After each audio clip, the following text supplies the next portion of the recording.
Sur place à l'usine de Mero-System à Séoul en Corée du Sud où ces matériels sont fabriqués, c'est déjà la dernière étape de production des bulletins de vote personnalisés. La délégation de la Commission électorale nationale indépendante en mission en Corée du Sud, conduite par le directeur Jean-Baptiste Issipo, a suivi toute la procédure de fabrication de ces bulletins de vote personnalisés qui se fait en 3 grandes étapes, à savoir la zone de l'impression avec le QR code par circonscription électorale, la zone de vérification et collation et enfin le conditionnement avant la palettisation, le filmage et le transfert dans une zone tampon avant l'embarquement pour l'aéroport international d'Échiam de la direction logistique de la CENI. L'équipe managériale dirigée par le président de la CENI, Denis Kadima Kazadi, qui suit de près l'évolution de la production de ces matériels sensibles, insiste sur le caractère personnalisé de bulletins de vote par circonscription électorale. Autre travail pas moindre qui se fait à l'usine Mero-System, c'est le conditionnement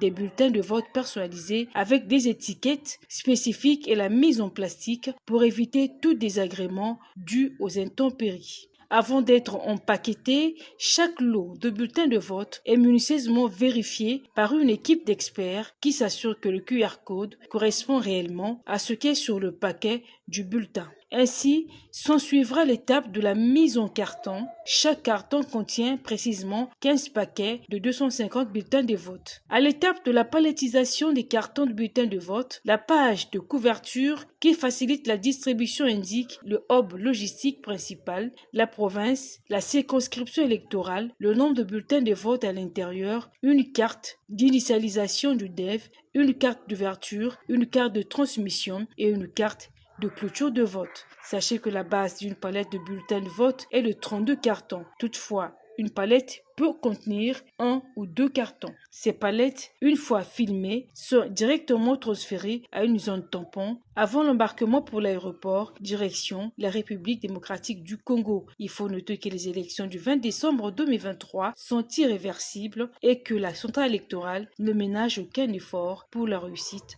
des scrutins.